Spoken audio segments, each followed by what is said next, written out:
नमस्कार, मैं हूं हिना। आप देख रहे हैं हमारा खास कार्यक्रम राशिफल 2018। नए साल की शुरुआत हो चुकी है और नए साल में क्या कुछ चीजें हैं जो आपके जीवन में प्रवेश करेंगी, इसके बारे में हम बात करेंगे हमारे इस खास कार्यक्रम में। नए साल से क्या कुछ उम्मीदें हैं जो आपको बांधनी है, नया साल हमारे लिए कितना अच्छा होगा, कितना बुरा होगा, कहाँ हम आशा बांध सकते हैं, कहाँ हमें निराशाओं का सामना करना पड़ेगा, ये सभी बातें हमें बताएंगे हमारे गुरुजी पद्मेश जी। तो चलिए उनका स्वागत करते हैं कार्यक्रम में। पद्मेश जी, आपका बहुत बहुत स्वागत है। पद्मेश जी, 2018 प्रारंभ हो चुका है। ऐसे में राजनीति की अगर हम बात करें तो कई सारी जगहों के विधानसभा चुनाव हैं इस साल में, तो उसका क्या रिजल्ट रहेगा? क्या कुछ आशाएं हैं जो लोगों को बांधनी चाहिए? क्या देखने को मिलेगा हमें इस साल? हम आज बता रहे हैं कि आज जो इस वर्ष चुनाव होने वाले हैं वो बड़े विस्मयकारी होंगे। कम से कम 4 या 5 राज्यपाल या मुख्यमंत्री इस साल परिवर्तित होंगे, चाहे वो चुनाव के तरीके से हो या किसी अन्य तरीके से हो, लेकिन उनका परिवर्तन का है क्योंकि जो वर्ष का प्रारंभ है वो केमिद्रम योग से, और केमिद्रम योग तो आप सभी जानते हैं कि कहीं न कहीं तनाव देता है, कहीं न कहीं परिवर्तन देता है, और कुछ के लिए तो बहुत ही लोकप्रियता देता है। हमारे प्रधानमंत्री जी के लिए जहां लोकप्रियता की बात है तो वहां कई लोगों के लिए कष्टदायी स्थितियां भी बनेगी। आश्चर्यजनक होगा, लेकिन किस राष्ट्र के निर्माण में और भारत के उत्थान में 2018 उपलब्धि भी होगा। तो यहाँ पे पद्मेश जी ने हमें बताया कि 2018 यानी इस साल में जो विधानसभा चुनाव होंगे उनका परिणाम आश्चर्यजनक होगा। पिछले एपिसोड में हमने बात की मेष से लेके कन्या राशियों के बारे में। आज के एपिसोड में हम बात करेंगे तुला से लेके मीन राशियों के बारे में। तो सबसे पहले बात करते हैं तुला राशि की और जानते हैं कि तुला राशि के जातकों के लिए ये साल कैसा रहेगा। पद्मेश जी, हमें बताइए कि तुला राशि के जो जातक है उनके लिए क्या लेकर आ रहा है ये नया साल? शनि के साढ़े साथी बड़ा तनाव देने वाला शब्द है, और इन विचारों ने तो भोगा है। एक अच्छी बात है, उससे मुक्त हो गए। और 30 साल में शनि के साढ़े साथी आती है, यानी 30 साल तक आप बिल्कुल मुक्त हैं। ये वर्ष तो पूरी तरह से उपलब्धि का है। शिक्षा के क्षेत्र में उपलब्धि है। परिश्रम आपके हाथ में है, परिणाम आपको विश्वविद्यालय, सीबीएसई बोर्ड या यूपी बोर्ड, जो भी बोर्ड आपका है, वो आपको देगा। श्रम का कोई विकल्प नहीं है, उसमें कोई समझौता मत करिए, चाहे वो मैत्री संबंध हो। नौकरी में परिवर्तन के लिए तैयार हो जाइए। प्रतीक्षा कर रही नौकरी, और वो भी अप्रैल से लेकर के सितंबर के बीच में आपके मन में है भी कार खरीदे। पड़ोसी के पास बहुत अच्छी सी गाड़ी आ गई है, इसलिए नहीं, हमारी इच्छा है हमारे बच्चों को हम सुविधाएं दें। अरे एक पिता का कर्तव्य भी है, धर्म भी है। ये इच्छा आपकी इस वर्ष पूरी होगी, मकान की भी होगी, घर में भौतिक वस्तुओं की भी पूरी होगी। आप किसान हैं, फसल अच्छी होगी, आप उस दिशा में लग जाइए। लेकिन आप अधिकतर मादक वस्तुएं और जुए में लगे रहते हैं, उनसे भैया दूर रहना, उनमें मत जुट जाना। जो कुछ कमाया है कचहरी में मत दे देना। ये 2 चीजें नुकसानदायी होंगे, क्योंकि राहु और केतु नहीं बदल रहा, पूरे वर्ष वहीं रहेगा। षड्यंत्र में फंसा सकते हैं। शासन सत्ता, पत्रकार और पुलिस से जरूर सतर्क करेगा। तो यहाँ पे पद्मेश जी ने हमें बताया कि आने वाला साल तुला राशि के लिए उपलब्धियों से भरा रहेगा, लेकिन आपको सही और गलत के बीच में अंतर ढूंढना है। सही और गलत के बीच में अंतर ढूंढिए, तभी अपनी मार्ग को निर्धारित करिए। अब हम बात करेंगे वृश्चिक राशि के बारे में और जानेंगे कि आने वाला साल उनके लिए क्या लाने वाला है। पद्मेश जी, हमें बताइए वृश्चिक राशियों के जातकों के लिए क्या ला रहा है ये साल? शनि न्याय प्रिय ग्रह, इससे डरने की आवश्यकता नहीं है। आप यदि अपने परिवार के साथ न्याय कर रहे हैं, आप अपने प्रति न्याय कर रहे हैं, अपने व्यवसाय के प्रति न्याय कर रहे हैं, आप संस्थान के प्रति न्याय कर रहे हैं, शनि निश्चित रूप से आपको लाभ देगा। पूरे वर्ष शनि के साढ़े साथी है। कहीं ना कहीं आपके मन में भय है, अचेतन मस्तिष्क में भय है। इस भय से आप मुक्त हो जाइए। आप बड़ों का सम्मान करेंगे, आप अपने पिता का सम्मान अगर देते हैं, अपनी माता को सम्मान देते हैं, अपने गुरुजनों को सम्मान देते हैं, अपने राष्ट्र को सम्मान देते हैं, राष्ट्र के साथ विश्वासघात नहीं कर रहे हैं, व्यवसाय के साथ विश्वासघात नहीं कर रहे हैं, शनि इतना ज्यादा देगा कि आपको यश भी देगा, बड़ा पद भी देगा और परिवर्तन भी देगा। ये बहुत ही चमत्कारी ग्रह है और ये पूरा का पूरा इस वर्ष आपके लिए उपलब्धिपूर्ण होगा। लेकिन आप अन्याय न करें और न सहें। शनि माफी नहीं मांगता और न माफ करता है। तो शनि का चरित्र को आप समझेंगे, ग्रह का भी चरित्र उसी प्रकार से होता है जिस प्रकार से व्यक्ति का चरित्र होता है। और ये न्याय प्रिय ग्रह है, लेकिन दंड भी देने में नहीं चूकता। अगर आपने गलती की तो दंड देता और आपने अच्छा किया है तो सुफल देता है। आप अपने कर्म पर ध्यान दीजिए और कर्म का विभाजन भी करिए। कर्म आपका कहीं ऐसा न हो जाए कि दूसरे के लिए वो कुकर्म हो जाए और वो कुकर्म सजा का हिस्सा बनता है। तो दोनों स्थितियों में आप हैं। ये निर्णय आपको करना है कि आपको किस दिशा में जाना है और वो दिशा में आपको सफलता और असफलता के बीच में आप खड़े रहेंगे वर्ष में। तो वृश्चिक राशि वाले तैयार हो जाइए कुछ उपलब्धियों के लिए 2018 में। लेकिन ये ध्यान रखिए कि न्याय का मार्ग ना छोड़िए, न्याय का साथ ना छोड़िए। जब आप दूसरों के साथ न्याय करेंगे तो आपके साथ अन्याय कभी नहीं होगा। पद्मेश जी में बताइए कि खेल और फिल्म जगत में क्या कुछ बदलाव आएंगे। फिल्म जगत में 2-3 अप्रिय घटनाएं भी होंगी। कुछ ऐसी चीजें भी हो सकती हैं जो हमसे विदा ले लें और हमें हमेशा के लिए विदा ले लें। उनके लिए मेरा प्रणाम भी है। और कुछ नए कलाकार भी ऐसे होंगे जिनकी फिल्में बहुत लोकप्रिय होंगी और भारत को आर्थिक रूप से टैक्स के रूप में बहुत पैसा देने में सफल होंगी। कुछ रुकी हुई फिल्में हैं, कुछ रुकी हुई समस्याएं हैं। कलाकारों के लिए वर्ष बहुत अच्छा है। बाहर से भी पैसा लाएंगे, बाहर से पैसे कमाएंगे भी, चाहे वो किसी भी क्षेत्र के ललित कलाओं के लोग हों, उनके लिए उपलब्धिपूर्ण वर्ष होगा। क्रिकेट के लिए भी काफी अच्छा वर्ष दिखाई दे रहा है। उसमें कुछ नए चेहरे भी आएंगे और कुछ को रिटायरमेंट भी मिलेगा। आश्चर्यजनक परिणाम कुछ जगह आपको देखने को मिलेंगे। कबड्डी के मामले में भी कुछ नई टीमें आएंगी। फुटबॉल के मामले में, हॉकी के मामले में भी उतार चढ़ाव की स्थितियां रहेंगी। बहुत बड़ी उपलब्धि नहीं दिखाई दे रही है। इस प्रकार से भारत के लिए, टूरिज्म के लिए ये वर्ष बहुत अच्छा है।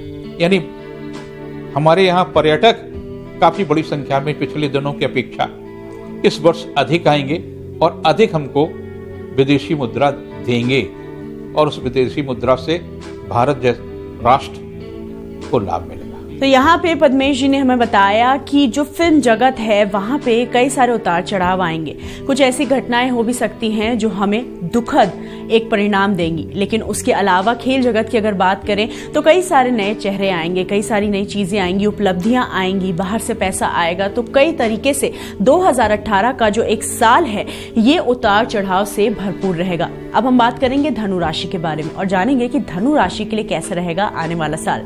पद्मेश जी हमें बताइए कि धनु राशि के जो जातक हैं उन्हें किन चीजों से सावधान रहने की जरूरत है, क्या कुछ उपलब्धियां उन्हें मिल सकती हैं। महत्वाकांक्षी है और परिश्रम करेंगे नहीं, चलने में दूध दूहेंगे, भाग्य को दोष देंगे। कर्म का ये योग है। आप खाली इस बात से सोचें कि शनि की दशा, शनि के 7.5 मुझ पर है तो भगवान शिव जी की कृपा से सब कुछ ठीक होगा। भगवान शिव जी की कृपा भी उसी पर होगी जो कर्म करेगा। कर्म का विभाजन आप खुद कर लें और ये बड़ा भारी अवसर है आपके लिए। अगर आप महत्वाकांक्षी और राजनीति में जाना चाहते हैं तो इस वर्ष आप राजनीति में प्रवेश कर लें। आप अपने उस दल को तय करें जिसमें आपकी रुचि हो, जिसके साथ आपकी विचारधारा हो। अवसरवादी न बने, बहुत दिन तक नहीं टिक पाएंगे। उस संस्थान से जुड़े जिसके साथ में आपकी विचारधाराएं जुड़ रही हो, नौकरी में हो, व्यापार में हो, आपके लिए तमाम प्रकार के द्वार खुलेंगे। लेकिन दृढ़ता आवश्यक है। जो आप बहुत जल्दी बदल जाते हैं ये बदलने की प्रवृत्ति छोड़िए। महत्वाकांक्षी होकर के मतलब ये नहीं है कि आप बदलते चले जाएं। दृढ़ता लाइए, पढ़ाई में भी दृढ़ता लाइए, शिक्षा में भी दृढ़ता लाइए, व्यापार में भी दृढ़ता लाइए, नौकरी में भी। अगर आपकी दृढ़ता मजबूत है तो भगवान भास्कर यानी सूर्य के पुत्र शनि आपके साथ न्याय करेंगे। तो धनु राशि वाले, ये आपको सोचना जरूरी है कि आप दृढ़ निश्चय कर लें, आप चाहते क्या हैं और आप करना क्या चाहते हैं, किस चीज के प्रति आपकी रुचि है, ये जानना बहुत जरूरी है। किसी भी दिशा में मत भागिए, उस दिशा में जाइए जो दिशा आपके लिए बनी है। अब बात करेंगे मकर राशि के लिए और जानेंगे कि मकर राशि के जो जातक हैं उनका आने वाला साल कैसा रहेगा। पद्मेश जी, में बताइए कि मकर राशि के जो जातक हैं वो क्या कुछ उम्मीद लगा सकते हैं इस आने वाले साल से। आप अपनी प्रवृत्ति में परिवर्तन करें। दूसरे के लिए ईर्ष्या, ये आपने स्वभाव बना लिया, आपको पता ही नहीं आप किसके प्रति ईर्ष्या कर रहे हैं। आप अपने भाई के प्रति ईर्ष्या, आप अपने पिता के प्रति ईर्ष्या, आप अपने पड़ोसी के प्रति ईर्ष्या, आप अपनी पत्नी के प्रति ईर्ष्या। भाई कोई अच्छी बात है? शनि की 7.5 से भी गुजर रहे हैं और केतु की मार खा रहे हैं और उस पर ईर्ष्या, तो स्वयं को जला रहे हैं। आपकी जो ऊर्जा है वो आप नष्ट कर रहे हैं। कृपया करके इस ऊर्जा को नष्ट न होने दीजिए। आप दूसरे कामों में लगे, भूल जाइए पड़ोसी क्या कर रहा है, पिता की संपत्ति बढ़ रही है, हमें नहीं मिल रही है, भूल जाइए पति हमारे साथ में या पत्नी हमारे साथ में क्या कर रही हैं। आप अपने व्यवसायिक लक्ष्य में जुट जाइए, सफलता मिलेगी। आपके अंदर जो कूट कूट कर ईर्ष्या भरी हुई है उससे अपने आप को दूर करिए। ईर्ष्या अगर आपकी दूर हो गई तो कोई ताकत नहीं है कि 2018 का जो वर्ष है वो जीवन का श्रेष्ठतम वर्ष बन सकता है। तो मकर राशि वाले ये जान लीजिए कि ईर्ष्या की जो एक भावना है वो अपने मन से निकाल दीजिए और दूसरों के बारे में जब आप अच्छा सोचेंगे तो आपके साथ सदैव अच्छा ही अच्छा होगा। इसी के साथ फिलहाल वक्त हो गया है एपिसोड में एक और छोटे से ब्रेक का।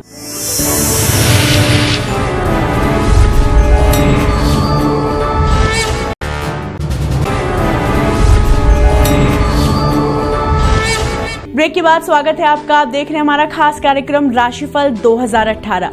अब हम बात करेंगे कि आने वाले साल में प्राकृतिक की स्थिति क्या रहेगी, प्राकृतिक स्थिति के अनुसार किसानों पे क्या प्रभाव पड़ेगा, हमारी जो भूमि है जहां से हमें बहुत सारे अनाज मिलता है, बहुत सारा काम होता है, उस पे क्या प्रभाव पड़ेगा, ये हमें बताएंगे पद्मेश जी। चलिए उनसे जानते हैं। पद्मेश जी, हमें बताइए कि प्राकृतिक स्थिति कैसी रहेगी इस आने वाले साल में। केमिद्रम योग वर्ष से प्रारंभ, तो कहीं वर्षा अधिक होगी तो कहीं बाढ़ अधिक, और इस बार 22 जून से ही आपको दिखाई देगा कि आप भीषण गर्मी की जो चपेट में हैं उसे वर्षा मुक्त करेगी, और कहीं इतनी ज्यादा वर्षा होगी कि आप वर्षा से थर्रा जाएंगे, और कहीं ऐसा आपको लगेगा पता नहीं वर्षा होगी कि नहीं होगी। किसान के लिए वर्ष बहुत अच्छा है, चाहे वो सरकार की तरफ से योजनाएं मिले, चाहे प्रकृति की तरफ से उनको संरक्षण मिले, भूस्खलन भी होगा। पहाड़ों की कटान से जो प्रदूषण की स्थिति है वो बढ़ेगी। दिल्ली अकेला नहीं प्रदूषण का शहर होगा, तमाम शहर प्रदूषण की चपेट में आएंगे। प्रकृति के साथ में कूड़ दोहन मत करिए, और कम से कम आप तो अपने घर में प्रदूषण से मुक्त रखिए, चाहे वो मानसिक प्रदूषण हो और चाहे शारीरिक प्रदूषण हो। ये बढ़ेगा और प्रकृति को प्रभावित करेगा। तो यहाँ पे पद्मेश जी ने बताया कि प्राकृतिक स्थिति ऐसी रहेगी कि किसानों के लिए ये साल बहुत ही लाभदायक होगा, और इसके अलावा आप प्रदूषण से बचने की योजनाएं अभी से ही अपनाना शुरू कर दें, क्योंकि देश में प्रदूषण जितना ज्यादा बढ़ेगा उतनी ही हमारे लिए तकलीफें बढ़ती चली जाएंगी। तो प्रकृति का जो संरक्षण है वो करना बहुत जरूरी है, उसमें आप अभी से ही जुट जाइए। अब बात करते हैं कुंभ राशि की और जानते हैं कि कुंभ राशि के जातकों के लिए ये आने वाला साल कैसा रहेगा। पद्मेश जी में बताइए कि कुंभ राशि के जो जातक हैं वो क्या कुछ उम्मीदें लगाएं। इनमें एक दुर्गुण है, या तो ये मक्कारी करते हैं या आलस।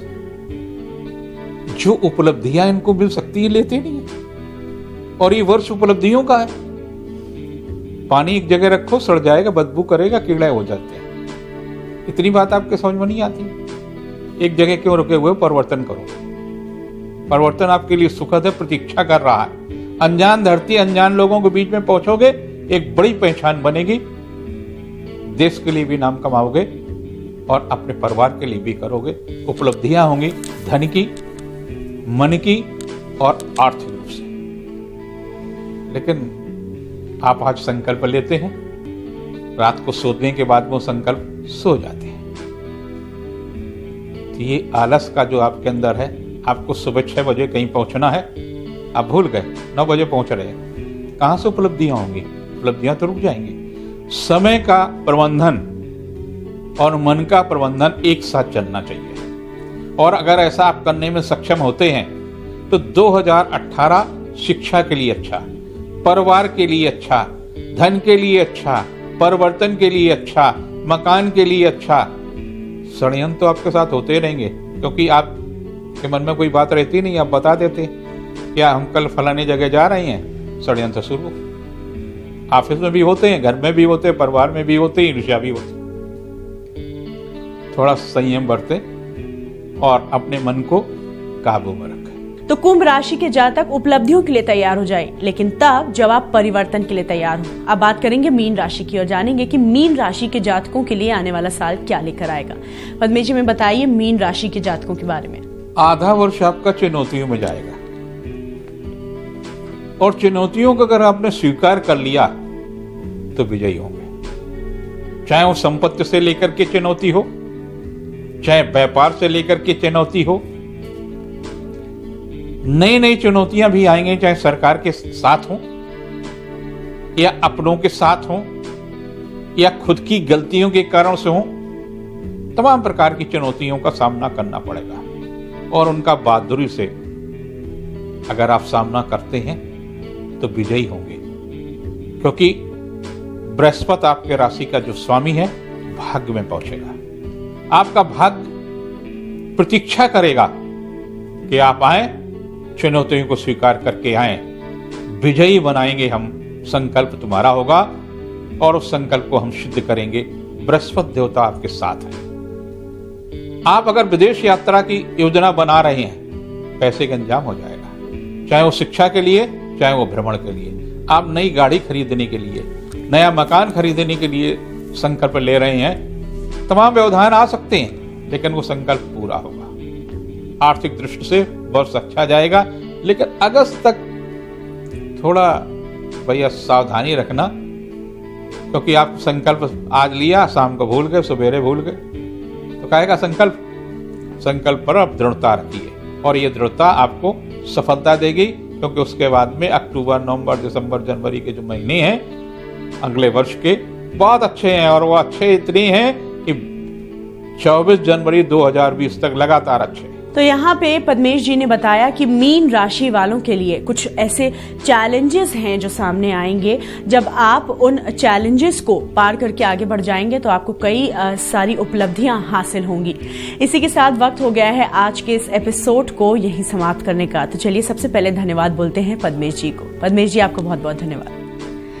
तो राशिफल 2018 में हमने आपको बताया कि आने वाला साल आपके लिए क्या कुछ उपलब्धियां लेकर आएगा और आपको कितना सचेत रहना है इस साल में। तो कोशिश ये करिए कि आप वो मार्ग चुने जो मार्ग आपकी रुचि का है, जो मार्ग आपको उपलब्धियां दिला सकता है। धर्म में और अपने कर्म में जरूर भरोसा रखें। इसी के साथ हमें दीजिए इजाजत। नमस्कार।